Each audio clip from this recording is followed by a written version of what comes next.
Welcome to the Monday Monologue. This week we're going to talk about preamps and why people use them, which I'm still baffled sometimes why people use them in certain situations.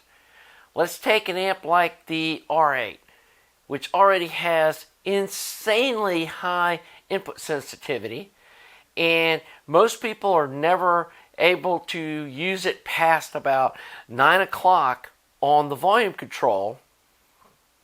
Yet they want to put a preamp to add some gain between their DAC and the amplifier. And I'm just baffled, like, what do people think they're getting out of that? And I know some people like adding tone controls. Well, I've never seen anything good out of putting tone controls in the signal path. I'm not sure what's going on, but when you start shaping the sound curve using resistors and capacitors and stuff that makes the tone control work, or even the solid state kind, there's just this veil that gets put over the sound that you can't get rid of. And whatever good the EQ is doing, the negativity that it adds to the sound profile is not where we should be going if we're looking for quality sound. So I'm, for one, opposed to just sticking a preamp in a system for no reason.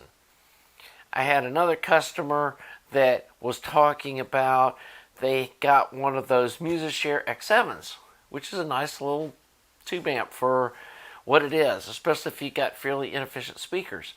And I was talking through like what they're hooking their turntable up to and stuff, and there was some kind of AVR that they were running between all of their sources and the MusiShare.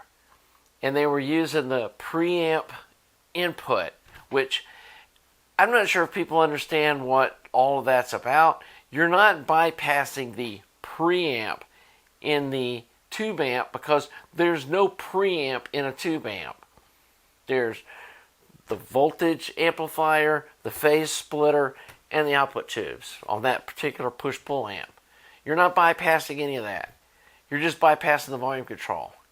And honestly, from my experimentation with that amp, it sounds better if you turn the volume control all the way up and use the CD input than it does using that pre-in, because it's going through some resistors and stuff. I'm not sure exactly what they're doing, but I don't think it sounds as good as just using the regular inputs and turning the volume all the way up if you're going to control the volume externally.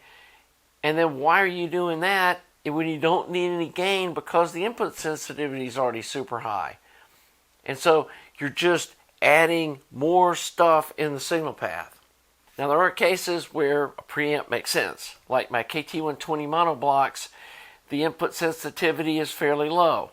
And to really get the max power out of it, it needs some gain. It's also got a super clean, low distortion output that doesn't honestly have a lot of tube sound to it.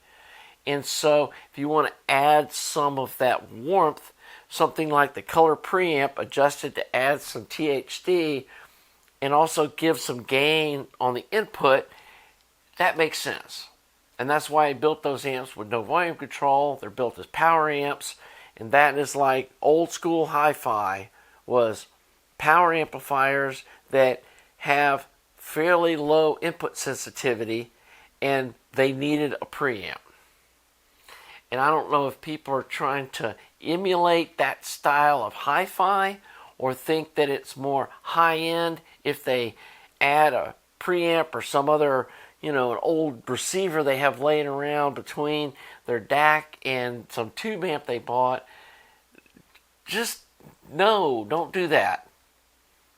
So unless you've got a real reason and you've really thought it out, honestly, preamps just don't make any sense. Now, Again, if you've got like a solid state amp and you want to add some tube color, I can see putting a tube preamp in the stream to add some of that second order harmonic distortion to get that warmth that we all love about tube gear. So really, guys, sit down and think about what you're doing putting these preamps in your system. And I know they're super popular because when I make a video about preamps, and this probably will be one of them, it gets 5 times the views of any of my other videos. And so people are just obsessed with this whole idea of preamps, and that true hi-fi system has a preamp in it. If you really want to use a preamp, then you need to be using power amps that need the extra gain that you're generating. The other thing that's in this same vein is don't get a 45 watt push-pull tube amp to drive like some heresy speakers that you need 1 watt of power to drive. Those types of amplifiers, the first watt doesn't sound just outstanding. They really sound good in the meat of their power rating. You need to be using 8-10 watts of power to use that sort of amp in your system.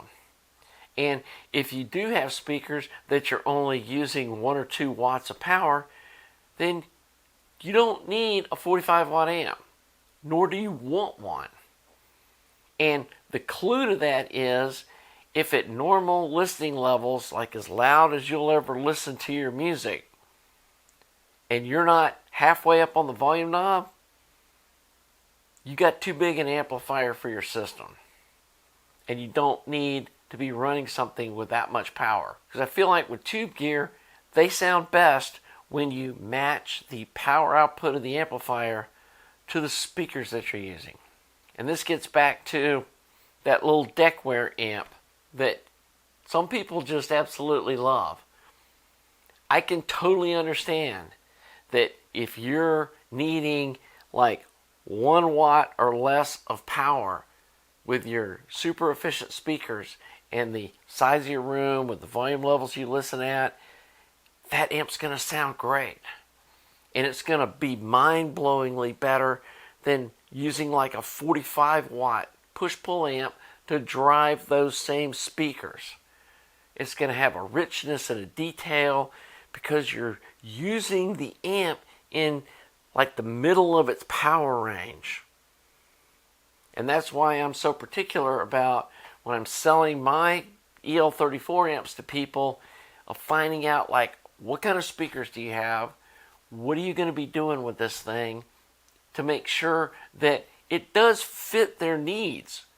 So that's definitely something to be aware of, and we need to be more strategic about our whole system and not be tunnel focused on I want a preamp because that's going to be cool, and not really thinking through, do I even need that, and does it match the rest of my gear, or am I just spending $1,000 to get something that really going to get no benefit from? Good example I can use too. Had a customer bought phono stage, bought a color preamp, and then they wanted to buy my EL34 amp. And I said, no, that is not a good fit. That amp already has a good bit of second order harmonic distortion, and then you add the harmonic distortion for the color preamp, and it's going to be too much. You're going to end up with 5, 6, 7% harmonic distortion with the two combined. Now, if you want to use that, and I know he's got fairly efficient speakers, I can build you something like a KT88 ultralinear amp that is going to be coasting at the 2 or 3 watts you're going to be using.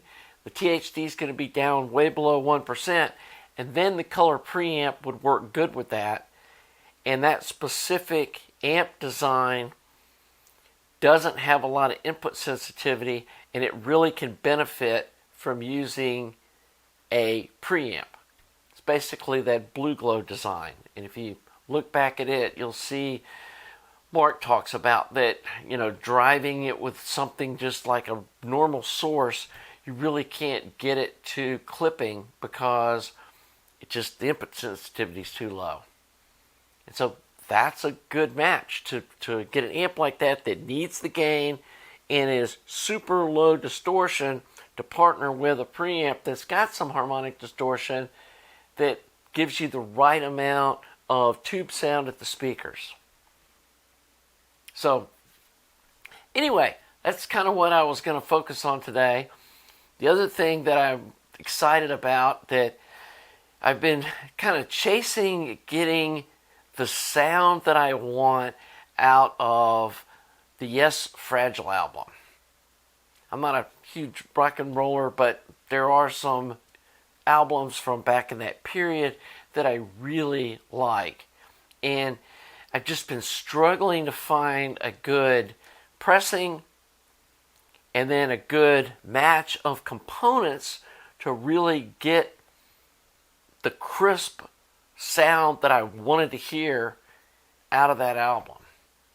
And, this gets back to, am I recreating what the artist envisioned? From hearing them in concert, I feel like I am. So, stumbled upon the EL34 amp with my EAR 834 clone, but the magic came in when I coupled it with the AT moving coil cartridge. It's a 09 OC. I'll put it up here. I can't keep up with all those weird numbers and stuff, but I'll put it up here.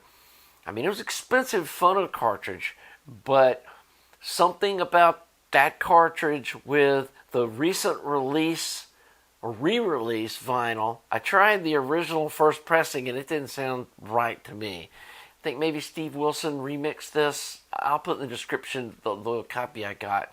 But that copy of that pressing with that phono cartridge with my little step-up transformer and my tube phono pre with the EL34 amp.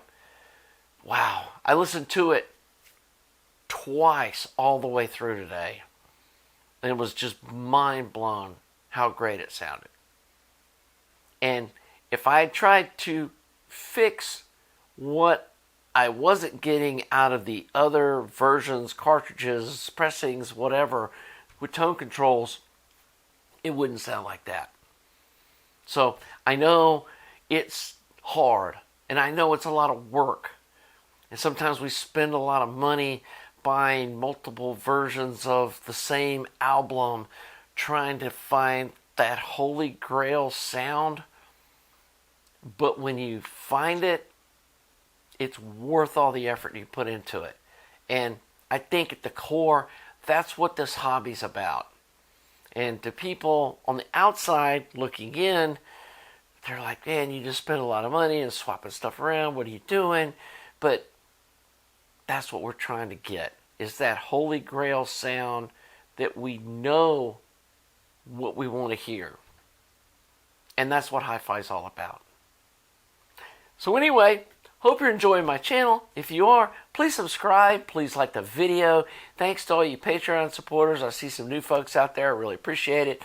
Thanks to you folks that make donations at the website. That helps me afford, playing around with some of this stuff. And I'll do a video soon on phono cartridges and different pressings of albums and start diving into tuning all of that stuff. Down to, the weight on the stylus and the tracking and the alignment and all that stuff and how that impacts the sound. And I know some of you guys are probably chasing the same thing on a certain recording that to you is just this holy grail thing, and it's worth it once you find it. So anyway, we will see you next week for the Monday Monologue. Monologue.